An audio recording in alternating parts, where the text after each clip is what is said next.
Hello dear friends, this is your personal English coach Divyam here, and this video talks about act number 4 of the very famous play The Merchant of Venice.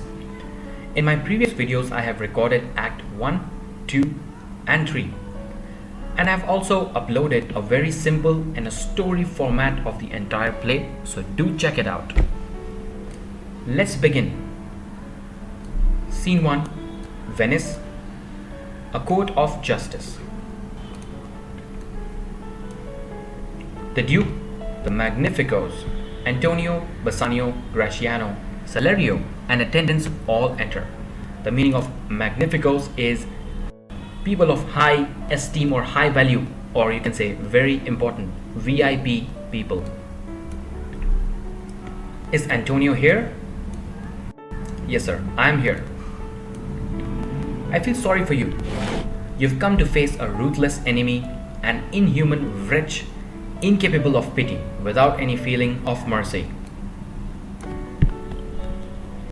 They tell me you've done everything you can to talk him out of what he's doing, but since he remains stubborn and there's no legal way to protect me from his malice, I'll just have to take what he will give me.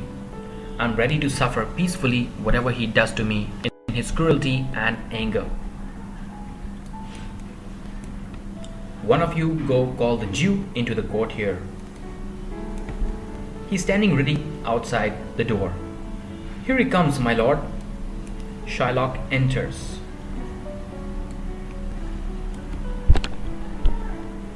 Now it's the turn of Duke to speak. The Duke says, "Make room so he can stand in front of me." Shylock, everyone thinks, and I agree, that you are just pretending to be cruel. They think that at the last second you are going to show mercy and pity, which will be more surprising than bizarre cruelty that you seem to be showing now. And even though you are here to collect the penalty, a pound of this poor merchant's flesh, they think you'll not only let it go, but out of humanity and love, you'll forgive some portion of the principal he owes to you. In doing so, you'll be taking pity on him for his many recent losses, which have been large enough to send even the greatest merchant out of business and make even the most hard-hearted Turk or Tartar feel sorry for him. What do you say? We all expect a nice answer from you, Jew.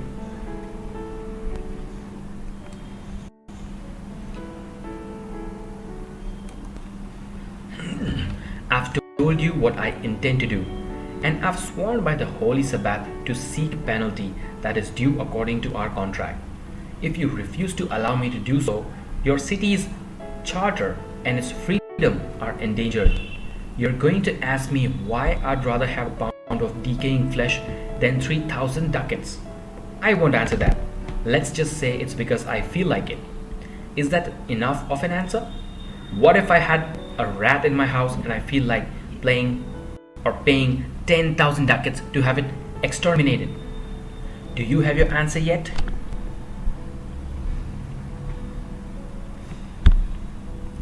Some men don't like roast pig. Others go crazy if they see a cat. Others can't help urinating when they hear bagpipes.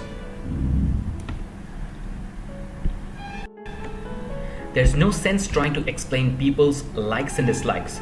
So, to answer your question, just as there's no clear reason why one man does not want a roast pig, or why another man cannot stand a harmless and useful cat, or another cannot tolerate bagpipes, so I cannot give a reason, and I will not give a reason other than simple hate and loathing I feel for Antonio, why I am pursuing this unprofitable case against him. Does that answer your question?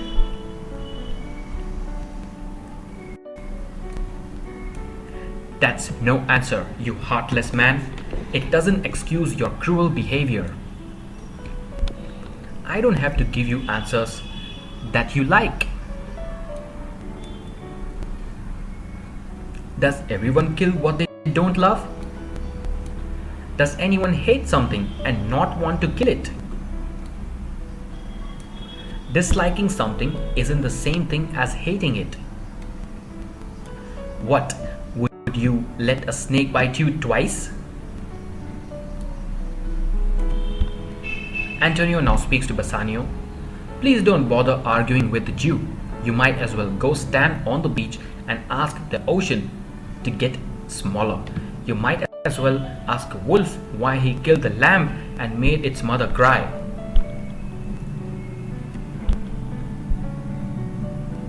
You might as well tell the pine trees on the mountain to stop waving their treetops when the storms blow through them. You might as well do the impossible rather than trying to soften his Jewish heart. It's the hardest thing imaginable. Therefore, I'm begging you, don't make any more offers. Don't look for other ways to stop him. Just let me receive my punishment and let the Jew take his penalty. Bassanio is speaking to Shylock now. Instead of your 3,000 ducats, here are 6,000. If you offer me 6 times that, I would not accept it. I would choose to take my penalty. How can you ever hope for mercy for yourself when you don't give any now? Why should I be afraid of your judgment when I haven't done anything wrong? Many of you own slaves, which, like your donkeys and dogs and mules, you used to perform awful jobs just because you bought them. Should I say to you, set them free, let them marry your children? Why are you making them work so hard? Let their beds be as soft as yours and let them eat the same food as you? No, you'd answer, the slave are ours, and that's just how I'm answering you. The pound of flesh that I want from him was very expensive. It's mine and I'm going to get it. If you refuse me, the laws of Venice have no validity. I await justice. So answer me, will I get it?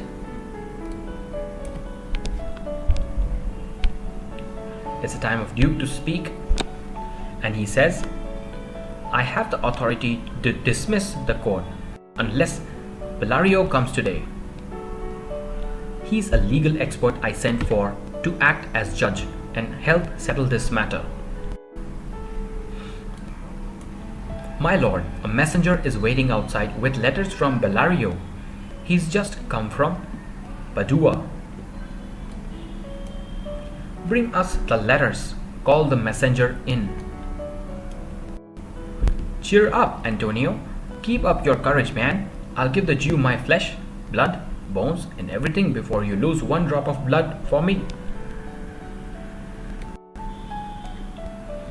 I'm like the one sick sheep in the flock, the one who deserves to die. The weakest fruit drops to the ground first, so let me drop. Bassanio, the best thing you can do is to keep living and write an epitaph for my gravestone. Nerissa enters disguised as a lawyer's clerk. The Duke says, have you come from Valerio's office in Padua? Yes, my lord. Valerio sends his greetings. She gives the Duke a letter.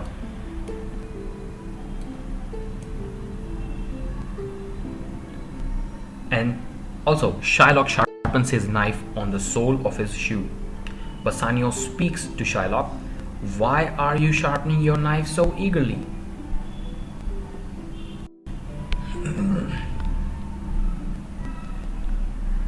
Shylock says, to cut my penalty from that bankrupt man over there. You're sharpening that knife, not on your soul, but on your soul. You cruel Jew, no metal, not even the executioner's axe, could ever be half as sharp as your hatred. Can't any prayers reach your heart? No, none that you are smart enough to make.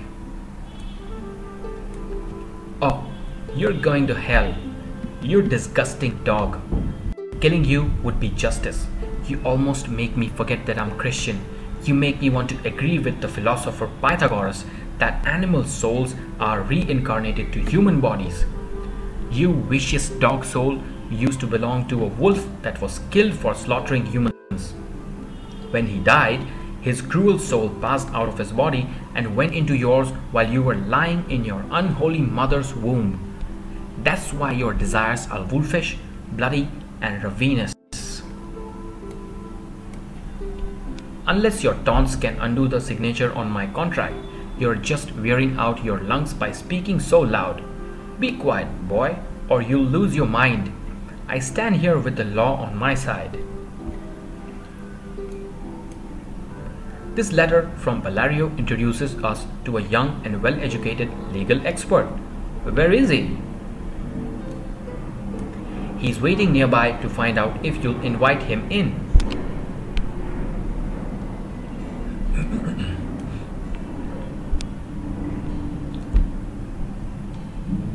With all my heart, 3 or 4 of you go welcome him.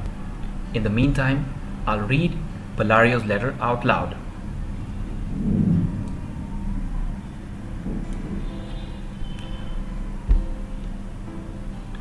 I have received your letter, but I'm very sick at the moment. As it happened, when your messenger came, a young lawyer from Rome was visiting me. His name is Balthazar. I told him about the case of the Jew and Antonio the merchant, and we consulted many books together. He knows my legal opinions about this matter, and he has his own expert opinions as well. I'm sending him in my place to answer your request for someone to act as judge in this matter. Please don't underestimate him because he's so young. I never knew such a young man with such a mature head. I'll leave him to you. When you put him to test, you will see how wonderful he really is. You hear what the wise and educated Valerio writes.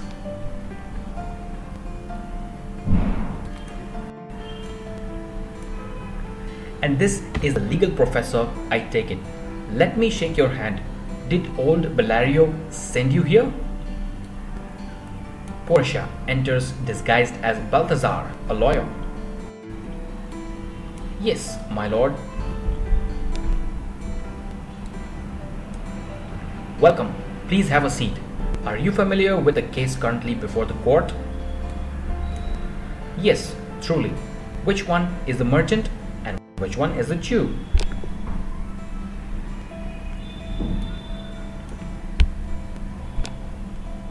Antonio and Shylock, both of you come forward. Is your name Shylock? Shylock is my name. Your case is most unusual, though the Venetian law cannot stop you from proceeding. Then Portia speaks to Antonio. He has a claim on you, correct? Yes, so he says. Do you acknowledge the contract? Yes, I do. Then the Jew must show you mercy. Why do I have to do that? Tell me.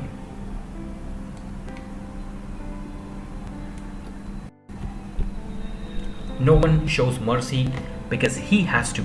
It just happens the way gentle rain drops on the ground. Mercy is a double blessing. It blesses the one who gives it and the one who receives it. It's strongest in the strongest people. It looks better in a king than his own crown looks on him. The king's scepter represents his earthly power, the symbol of majesty, the focus of royal authority. But mercy is higher than scepter. It's enthroned in the hearts of the king, a quality of God himself. Kingly power seems most like God's power when the king mixes mercy with justice. So although justice is your plea, Jew, consider this.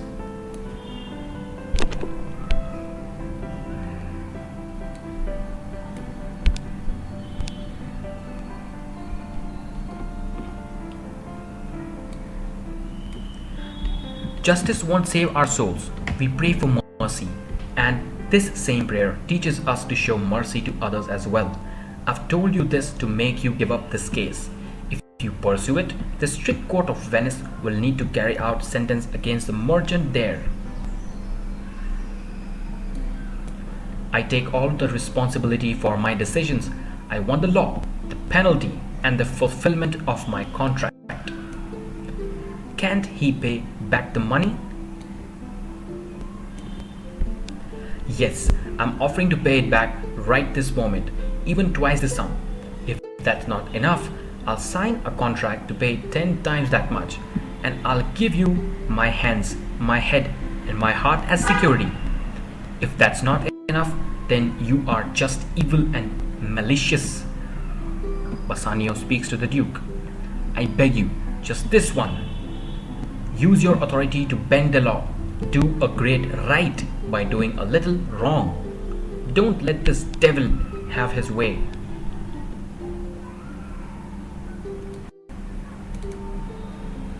That cannot happen. There is no power in Venice that can change an established decree.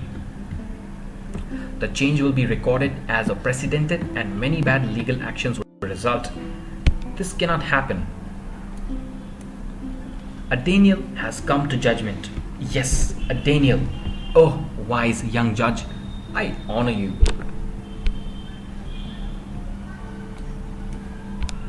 Please, let me review the contract. Shylock hands Portia a paper. Here it is. Judge, here it is. Shylock, there's offering you 3 times the money you lent. They are offering you 3 times the money you lent. But I made an oath. An oath in heaven. Should I perjure my soul by disobeying it? No, not for all of Venice. The money wasn't paid back, and so the Jew may lawfully claim a pound of flesh of nearest the merchant's heart. The money wasn't paid back, and so the Jew may lawfully claim a pound of flesh nearest to the merchant's heart to be cut off by him. But please have mercy. Take 3 times your money. Tell me to tear up this contract. I will tear it up when it's paid. You seem like a good judge. You know the law. Your explanation has made sense. I urge you to deliver your verdict. I swear that nothing anyone can say will change my mind. I'm sticking to the contract. I beg the court to deliver the verdict. Well, then here it is. You must prepare yourself for his knife. Oh, good judge. Oh, you're an excellent young man.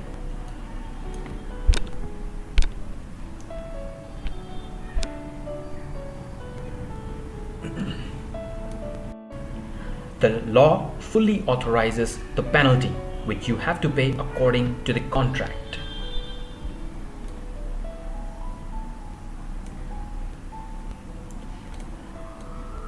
Very true, oh wise judge, you're so much older than you look. Portia speaks to Antonio. So, bare your chest. Yes, his chest. That's what the contract says, doesn't it, judge? Nearest his heart. Those are the very words. Yes, is there a scale here to weigh the flesh? I have it already. Pay a surgeon to stand by and bind his wounds, Shylock, so he doesn't bleed to death. Is that called for in the contract? Not explicitly, but so what? It wouldn't hurt you to be charitable. I cannot find it. It's not in the contract. Portia speaks to Antonio. You, merchant, do you have anything to say?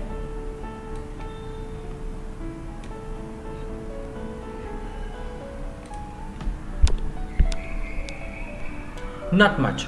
I'm ready and waiting. Give me your hand, Bassanio. Goodbye. Don't be sad that this happened because of you. Because Lady Luck's been nicer to me than usual. Usually she makes the unhappy man live on after he loses his wealth to spend his old age in poverty. But in my case, she's letting me avoid that misery. Send your honorable wife my greetings and tell her how I died and how I loved you. Speak well of me after I'm dead, and when the tale's done, ask her judge whether Bassanio had a friend. Be sad only at the fact that you lose a friend. Your friend doesn't regret that he paid you debt. If the Jew cuts deep enough, I'll pay instantly with all my heart.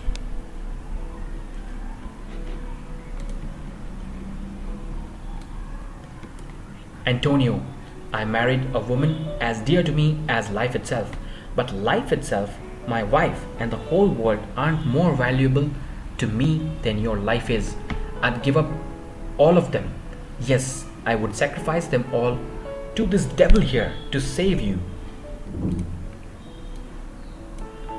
Your wife wouldn't like it if she were here to hear you make that offer. I have a wife I love. I wish she were in heaven so she could appeal to some power to make this dog Jew change his mind. It's nice you're offering to sacrifice her behind her back. That wish of yours could start quite an argument back at home.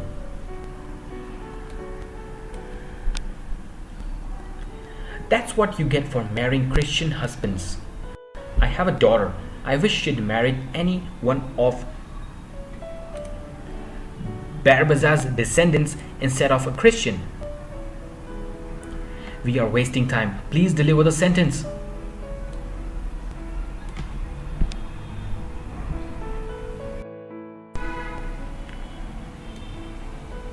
We value time. I request you, please deliver the sentence.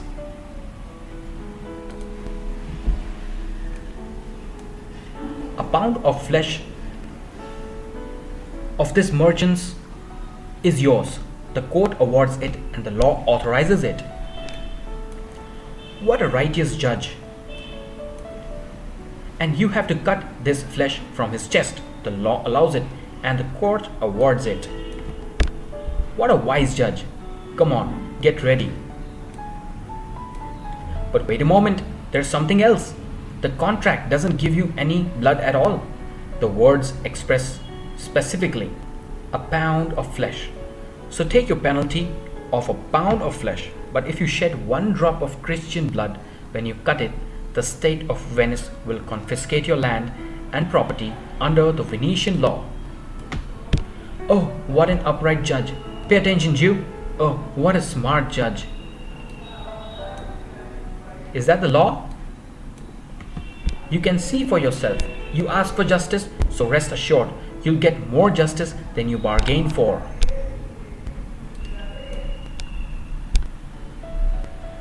Oh, what a wise judge. Pay attention, Jew. A wise judge. In that case, I'll take the offer.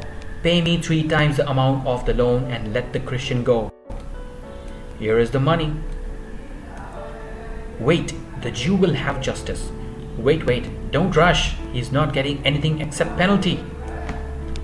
Oh, Jew, what an upright judge this is. What a wise judge. So get ready to cut off the flesh. Don't shed any blood or cut less or more than exactly a pound of flesh. If you take more or less than exactly a pound, even if it's just the tiniest fraction of an ounce, if the scale changes by even so much as a hair, you die and all your property will be confiscated. A second Daniel. A Daniel. Jew. I've got you now, pagan.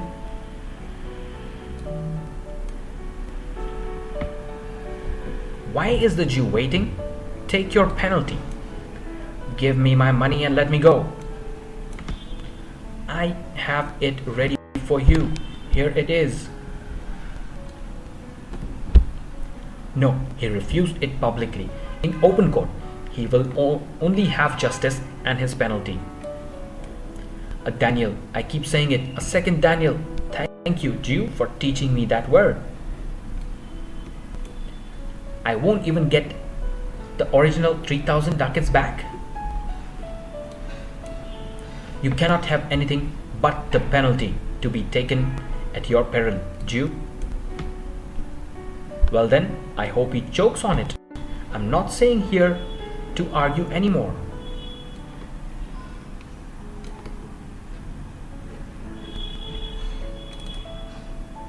Wait a minute, Jew. The law has another hold on you. The laws of Venice state that if a foreign resident directly or indirectly attempts to kill any citizen, the person he tried to kill will receive 1/2 of the foreigner's goods. The other half goes to the state, whether the offering person lives or dies is up to the Duke. There is no one else to appeal. In your predicament, you've earned that punishment because you have clearly contrived indirectly and directly too to take the life of the defendant. So get down on your knees and beg mercy from the Duke.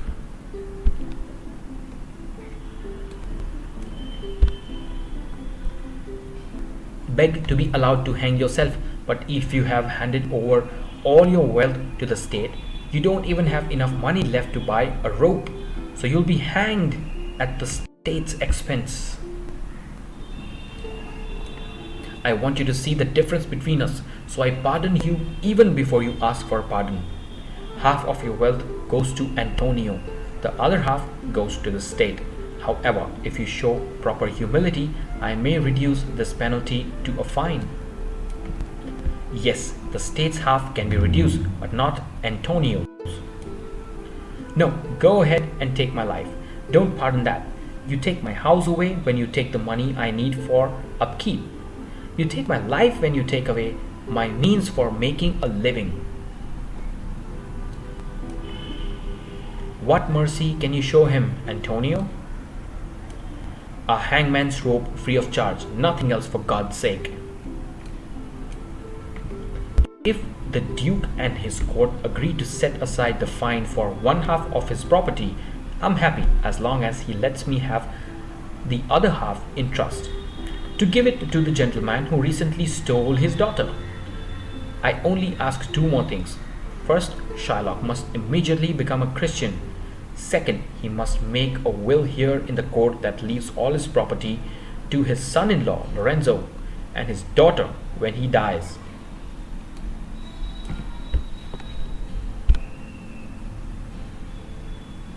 It's the Duke speaking. He must do this or I'll recant the pardon I just delivered. Are you satisfied, Jew? What do you have to say? I'm satisfied. Portia speaks to Nerissa.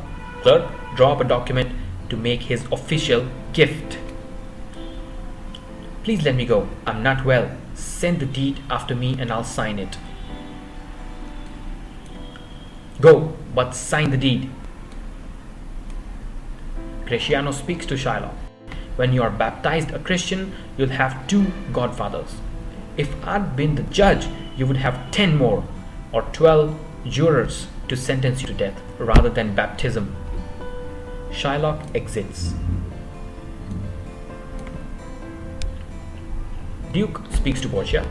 Sir, please come home with me to dinner. I'm very sorry, sir, but I have to go to Padua tonight. I should really leave right away. I'm sorry you don't have time. Antonio, give this gentleman a reward. In my opinion, you owe him a lot. The Duke and his entourage exit.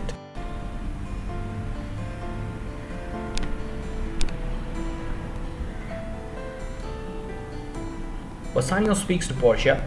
Sir, thanks to you, my friend, and I have been freed from paying some awful penalties today. Instead of giving the Jew the 3 times the money, which is 3,000 ducats he owed, we give it to you in gratitude for your kind efforts. And even then, we are still indebted to you. We owe you love and service forever. Being satisfied with the job well done is payment enough. In saving you, I consider myself well paid. My thoughts were never on money. I hope you'll recognize me when we meet again. I wish you well. Now I have got to go. Sir, I really feel the need to give you something. Take some memento from us as a token of our gratitude, not as a fee. Please do 2 favors for me. First, don't refuse me. Second, excuse me for insisting. Since you keep insisting, I'll do as you say. Now Portia is speaking to Antonio. Give me your gloves. I'll wear them for your sake. Then Portia speaks to Bassanio. And as a souvenir of appreciation, I'll take this ring from you. Don't pull your hand back. I won't take anything more than this, and you cannot refuse me this. The ring, sir? Oh no, It's nothing. I'd be ashamed to give you this. I don't want anything but that. Now that I think about it, I really want it. There's more to this ring than its cash value. There's more to this ring than its cash value. I'll give you the most expensive ring in Venice, and I'll make a public announcement to help me find it. But as far for this ring, please excuse me. I see you like to make big offers, sir. First you taught me how to beg, and now I think you are teaching me how a beggar's should be answered. Good sir, this ring was given to me by my wife. When she put it on my finger, she made me swear never to sell it, give it away, or lose it. Many men use that excuse to avoid giving gifts. If your wife's not a mad woman and you tell her how much I deserve the ring, she won't stay angry at you forever. If you give it to me, well, anyway, goodbye. Portia and Nerissa exit.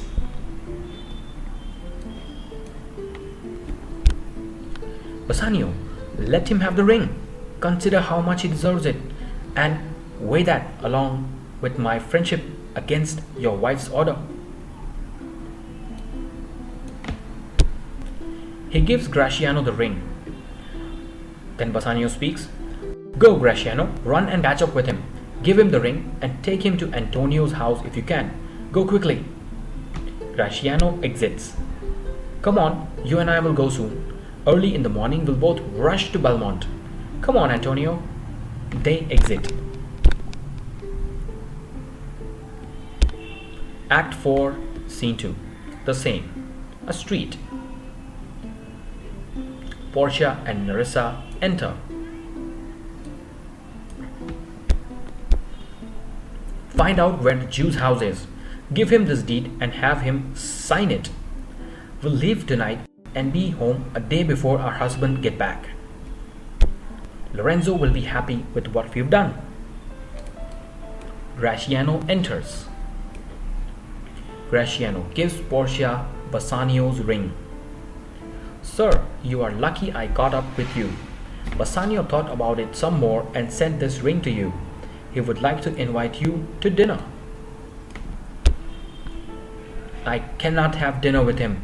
Please tell him I accept his ring with thanks. And could you please take my servant to old Shylock's house? I will do that. Nerissa speaks to Portia. Sir, may I speak with you? Speaking so that only Portia can hear. I'll see if I can get my husband's ring, which I made him swear to keep forever. Portia speaks to Nerissa. I bet you'll be able to. They'll swear they gave the ring to men, but we will deny it and outswear them too. Go, hurry. You know where I'll be waiting. And then she exits. Sir. So Nerissa speaks to Graziano. Sir, will you show me to Shylock's house now? Then they exit.